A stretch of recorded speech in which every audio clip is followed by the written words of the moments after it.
Ce défi nécessite toute votre attention. Quel défi?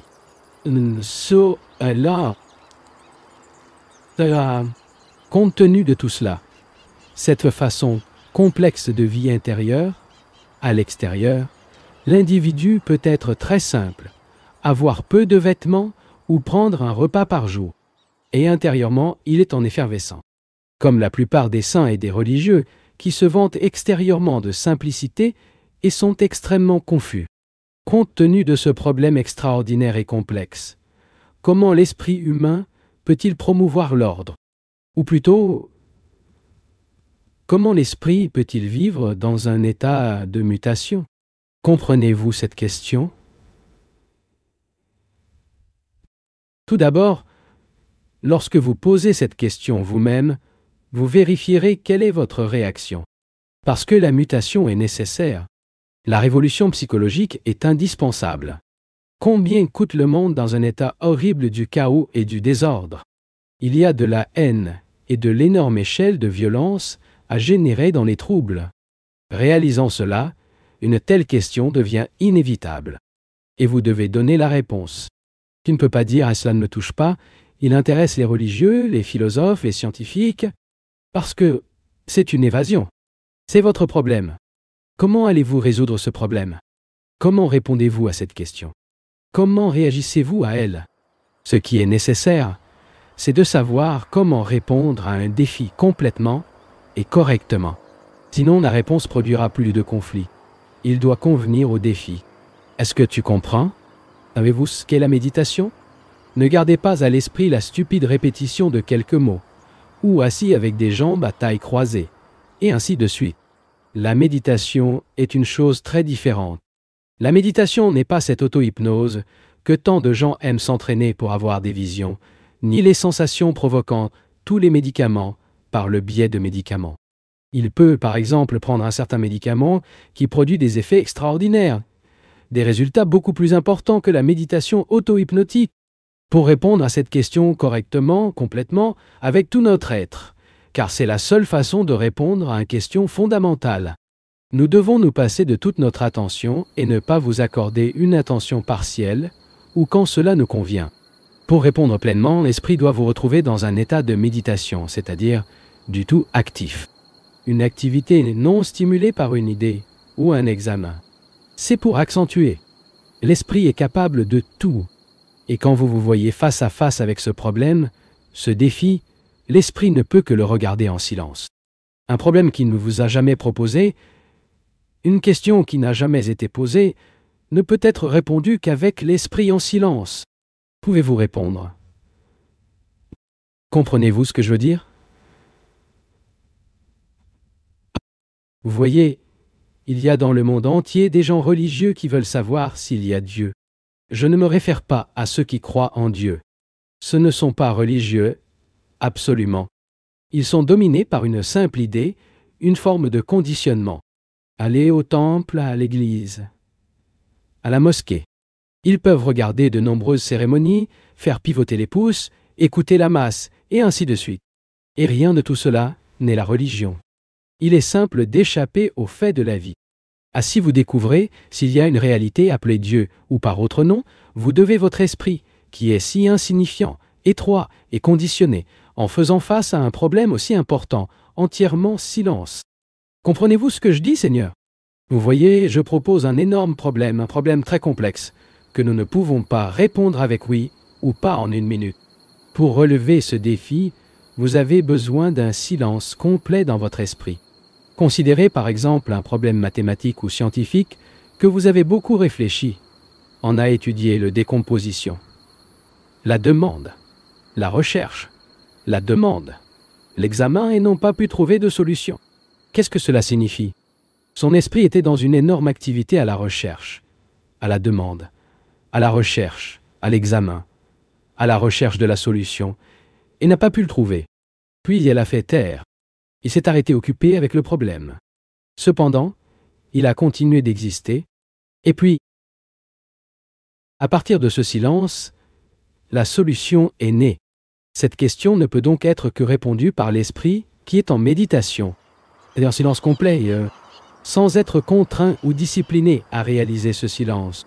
Lorsque l'esprit examine largement un problème aussi complexe, cet examen est un processus de discipline.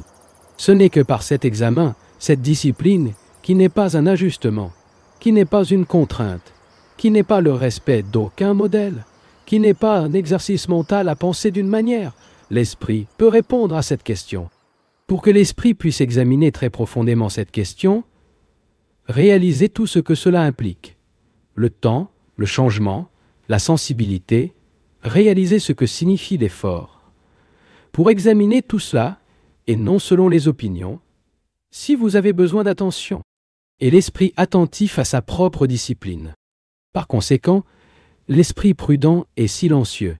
Pour l'exprimer d'une manière très simple, quand vous regardez quelque chose, ce microphone ou cet arbre, lorsque vous regardez votre femme, vos enfants, votre mari, peut les regarder à travers de mémoires. Regardez la femme ou le mari à travers des souvenirs de douleurs souffert, et ainsi de suite, où vous pouvez les regarder sans aucune interférence du passé. Regarder sans interférence du passé, c'est regarder en silence complet. Ce silence vient d'une mutation non conçue par la pensée, non planifiée, pas conditionnée, et seule cette mutation peut apporter l'ordre au monde. L'un de nos principaux problèmes semble être la communication. Les mots d'une phrase sont des sons qui nous conduisent à une idée. Et en faisant cette utilisation d'un mot, chacun de nous a une idée différente associée à ce mot. Le mot, après tout, est un son. Et chacun de ces sons est associé à une certaine mémoire, préjugés et concepts. Et donc, lorsque nous employons des mots qui constituent peut-être le seul moyen de communication entre les gens, chacun de nous crée ou a déjà une image associée à ce mot, ce son. Et donc, la communication devient difficile et extrême. Surtout si nous faisons face à des problèmes qui nécessitent une observation, un raisonnement et un objectif lucide. Et lorsqu'ils examinent les problèmes abstraits, la communication devient encore plus difficile si nous n'avons aucune envie de penser clair, directement et simplement, parce que nous sommes des êtres humains très compliqués. Nous avons de nombreux concepts, formules, expériences, selon lesquels nous travaillons et agissons. Et comment ces mots ne sont pas, ils ont seulement l'intention de transmettre des idées, mais visent plutôt à participer à tout ce que l'orateur veut transmettre. Encore plus difficile pour devenir le problème, parce que nous devons marcher ensemble. C'est ainsi qu'une conversation peut être rentable et saine. Autrement dit, lorsque les deux parties marchent côte à côte, participant à tout ce qui est dit. Mais la plupart de ceux qui participent à une réunion de cette nature ne veulent pas marcher ensemble, préférant écouter mesdames et accepter ou rejeter ce qui est dit, et ainsi de suite. Mais quand, en marchant avec l'orateur, sa responsabilité devient aussi grande que la sienne, la communication devient beaucoup plus intense, beaucoup plus vitale et significative. La communication n'est pas simplement verbale si nous pénétrons le mot, pas seulement sa signification, la définition du dictionnaire. Si nous sommes au-delà, pénétrant, approfondissant la valeur du mot, la communication devient très facile et simple. Parce que, après tout, nous ne nous cherchons pas à seulement communiquer, parler des divers problèmes humains, mais essayons également de nous mettre dans un état de communion. Pour moi, la différence entre la communication et la communion, lorsque nous sommes en communion avec une chose, nous sommes dans l'intimité avec elle, y participant, et pas seulement pour l'examiner intellectuellement. Notre être entier bouge avec elle. Autrement dit, lorsque vous communions avec vous-même, je ne sais pas si c'est le cas, car c'est un véritable artaï.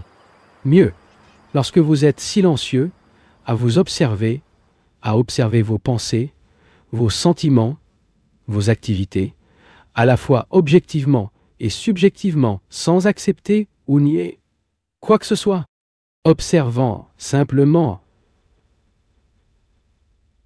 chaque chose, après son mouvement, naturellement, l'affection, le zèle et l'attention, il y a la communion.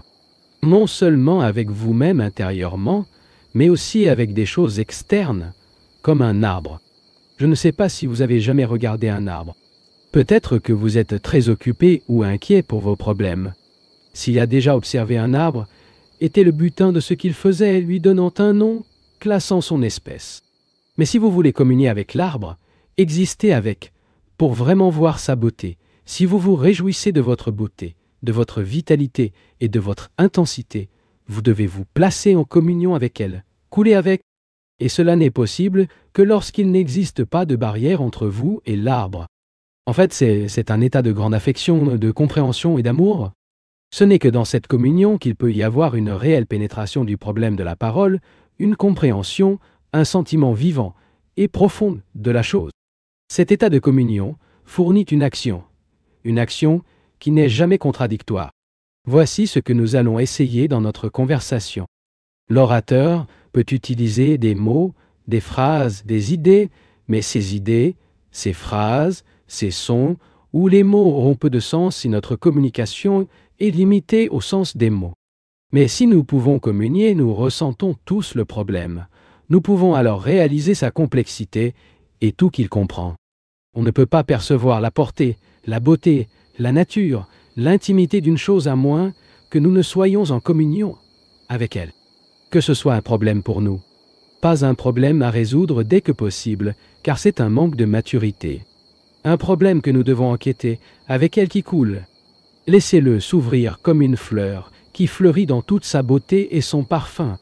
Si, à l'identique, nous pouvons, cet après-midi, ne réfléchissez pas ensemble, car cela ne peut pas être fait, et par conséquent, la pensée est sans beauté. Si nous pouvons communier, ce qui ne sera possible que si, de votre part, il y a un intérêt vital, une réceptivité, un désir brûlant de ressentir, de jouer, de prouver, de pénétrer profondément le problème, alors avoir une valeur extraordinaire cette communication entre nous. Ce sera comment être chacun en communion avec soi-même, et par conséquent, dans cette communication, dans cette communion, les choses cachées peuvent être perçues, la beauté jamais connue, l'essence, l'intensité des choses.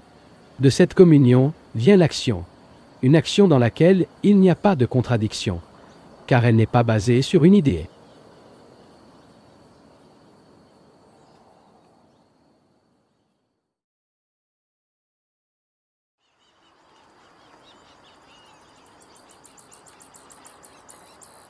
Aujourd'hui, nous parlerons, commandons la question de la contradiction. Une telle communion n'est possible que pour l'esprit mature, dans lequel il y a non seulement un état sans contradiction, mais un mouvement total. Maintenant, il y a une contradiction, non seulement à l'extérieur, mais aussi à l'intérieur. Contradiction sous forme de violence et de paix, de famille et de communauté, du bien et du mal, le vrai et le faux. Nous connaissons tous ces différentes formes de contradiction. L'individu et la collectivité, la tyrannie et la liberté, etc., etc., etc., et etc. Gardez à l'esprit que j'ai dit que nous sommes ici en communion. Je veux dire, a tendance à observer en communion avec vous-même, pas avec l'orateur, peu importe la personne de l'orateur. Car si nous pouvons éliminer de partout, intérieurement, et par conséquent à l'extérieur, cet état de contradiction, la vie sera alors un mouvement. Ce sera quelque chose de digne d'être vécu avec joie, avec une attention et une vitalité extraordinaires. Nous devons prendre conscience de cette contradiction. La fragmentation de notre vie en tant qu'employé, chef de ménage, l'homme politique, religieux, l'homme qui renonce au monde, homme mondain, homme d'affaires, artiste, est le facteur responsable de la contradiction. Nous vivons dans des compartiments séparés, tous en contradiction, les uns avec les autres. Notre vie est donc une série infinie de contradictions. Et par conséquent, de conflits, d'angoisses et de confusion. Nous le savons. Si une personne perçoit la structure totale de son propre esprit, on comprend le sens de cette structure, non seulement verbalement, mais aussi pas verbalement, non seulement psychologique, mais objectivement. Cette personne doit alors se demander, y a-t-il une action totale qui n'est jamais contradictoire? Mais il ne suffit pas de poser la question. Il est également nécessaire de trouver l'action non contradictoire, de travailler avec diligence pour le découvrir. C'est beaucoup plus difficile que de travailler 9 heures par jour dans un bureau. Cela nécessite une enquête intense, car nous devons trouver une action qui n'est jamais contradictoire tout au long de notre vie, et pas de temps en temps, dans certains des moments où l'action semble s'écouler librement, sans trouver de résistance ou de contradiction. Nous devons le trouver, cette action fructueuse et complète, cette libre circulation de la contradiction, du début à la fin. Le découvrir nécessite beaucoup de perception et beaucoup d'attention. J'utilise le mot perception dans son sens le plus simple, c'est-à-dire comme une action à percevoir. Réalisez ce son, ce marteau. Vous ne pouvez pas voir que Hammer résiste au son parce que vous voulez entendre l'orateur. Par conséquent, il y a une contradiction. Il veut entendre l'orateur et en même temps, le marteau vous dérange. Il y a donc une résistance à ce bruit, et cette résistance est une contradiction qui vous empêche de percevoir le bruit, de percevoir les mouvements de la personne assise à côté de lui, et en même temps, entendant ce qu'il dit. Cette réalisation avec effet est l'attention. Soyez conscient de ce que vous dites, sans résistance, et écoutez les sons du marteau sans résistance. Non, car c'est un état de non-contradiction. Si vous pouvez écouter en voyant, sans résistance d'aucune sorte, donc cette écoute, cette perception et cette compréhension, fournit une action qui n'est pas contradictoire. Il y a maintenant une contradiction, à la fois externe et en interne. Notre vie est une contradiction terrible et brutale. Nous nous demandons donc, y a-t-il une source, quelque chose, un état mental qui, une fois atteint, perçu et signification, déçoit inévitablement l'action dans laquelle il n'y a pas de contradiction ni de résistance. C'est ce que nous vérifierons cet après-midi. Mais pour voir, nous devons enquêter très profondément. Non seulement nous devons enquêter sur ce qu'est le désir et le plaisir, mais aussi pour enquêter sur la pensée et le penseur, dans lequel il y a aussi une contradiction. Peut-être, même alors, la véritable essence de la contradiction est trouvée. Parce que, comme vous le savez, nous vivons dans un monde où il y a des idiomes nationaux, des divisions religieuses, où il y a des guerres continues, où l'homme tue l'homme au nom de la paix, au nom de la patrie, au nom de Dieu, au nom de dizaines de noms. Il y a de la violence sur tous, la face de la terre.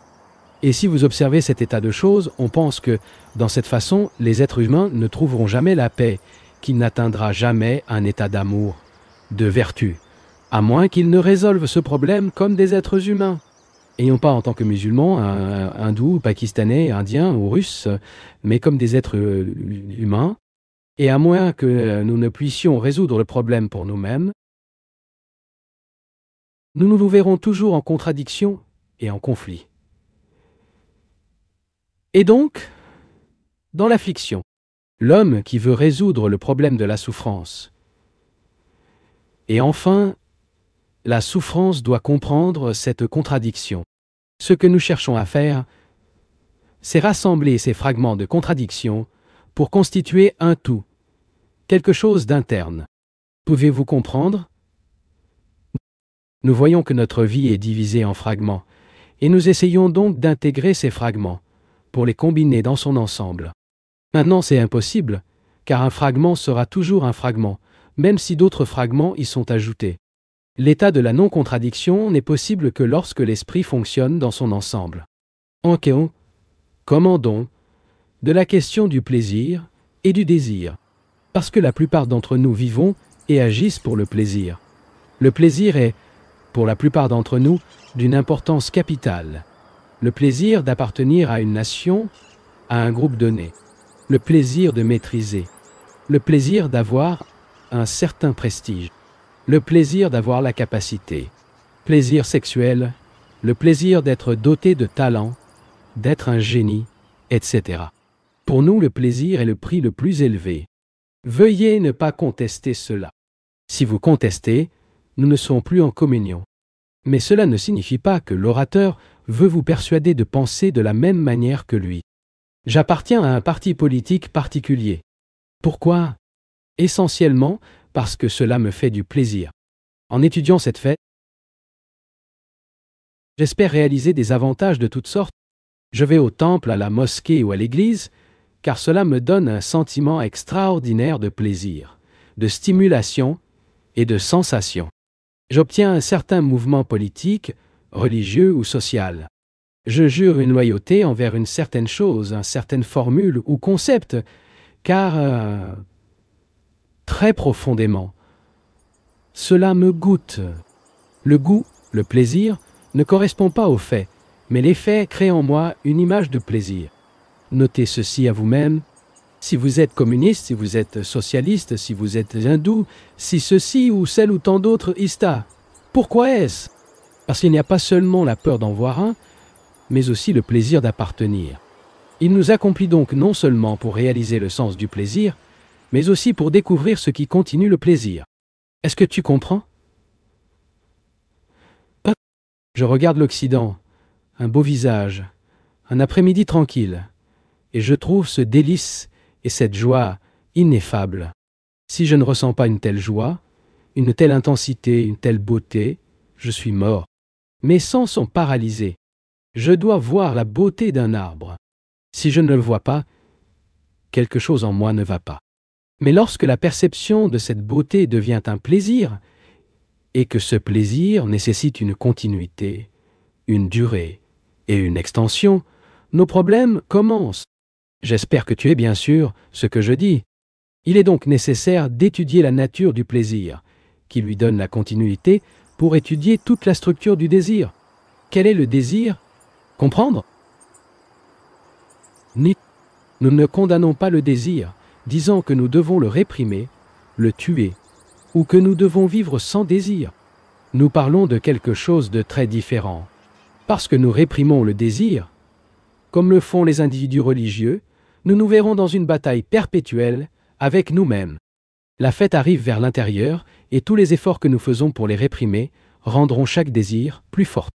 Nous devons donc comprendre le désir et ne jamais essayer de le contrôler. Je vous demande toute l'attention. N'essayez jamais de le contrôler, de le réprimer ou de l'accommoder à une norme de conduite appropriée donnée par nous pour le tordre conformément à une certaine norme ou à une certaine norme. Cela nécessite la plus haute compréhension. Et cette compréhension même du désir est en soi une discipline dans laquelle il n'y a pas d'ajustement ou répression. Parce que l'esprit qui s'est soumis à la répression, à la discipline, à la déformation, à l'autodivisme, cet esprit a perdu toute la valeur, toute gentillesse, richesse et équilibre. Et nous avons besoin d'un esprit équilibré, sain et lucide. Un esprit de valeur pour la découverte de la réalité. Par conséquent, nous parlons ici de comprendre le désir, et non sur la répression, le contrôle, le rejet du désir. Cela nécessite certainement la recherche, l'attention, la perception de toutes les complexités du désir. Pourquoi? Qu'est-ce que le désir? La plupart d'entre nous ne l'ont probablement jamais étudié. Ou s'il pose cette question, il répond qu'un tel philosophe ou instructeur a dit cela ou cela et un tel psychologue a dit cette autre chose. Et tout cela se répète, comme si vous l'aviez compris. Mais si vous avez jeté tout ce que les autres ont dit sur le plaisir, vous devrez le comprendre par vous-même. C'est ce que nous allons faire ici. Parce que, pour découvrir une chose pour vous-même, il doit être exempt de toute autorité. Non seulement de l'autorité du passé, de l'autorité des instructeurs, mais aussi de l'autorité de leur propre esprit. C'est de l'esprit qui se souvient de leurs propres expériences et, selon eux, traduit les faits actuels. Il a besoin d'un esprit très pénétrant et non d'un esprit terne et torturé. Il a besoin d'un esprit très sensible. Ce que nous ferons, pour cet après-midi, c'est de découvrir par nous-mêmes la nature du plaisir, ce qui vous donne la continuité, et, par conséquent, en cas de plaisir, il y a toujours la contradiction correspondante, ou pas le plaisir, et donc la souffrance. Et l'essence même de cette souffrance est le sentiment de solitude, dans lequel aucun plaisir n'existe. Et pour découvrir ce qu'est le désir, nous devons nous observer en action. Celui dont nous parlons est quelque chose dont le respect ne devrait ni être d'accord, ni en désaccord. Comme je l'ai dit, nous sommes en communion avec le problème. Par conséquent, il ne s'agit pas d'être d'accord ou en désaccord, mais pour enquêter. Si vous demandez ce qu'est le désir, comment il provient, comme s'y manifeste, et pourquoi tant de gens le disent-ils des instructeurs appelés? Pourquoi avez-vous dit que nous devrions détruire, réprimer, contrôler ou sublimer le désir? Pourquoi faites-vous ces choses? Peu importe ce qu'ils ont dit, ce qui est très peu de sens. Pourquoi les faites-vous? Pourquoi pensons-nous que le désir génère des perturbations, des angoisses de toutes sortes? Ce désir implique un gaspillage d'énergie? C'est quelque chose que nous devrions nous éloigner de nous. Comprendre le désir nécessite donc une clarté. Et c'est ce que nous considérons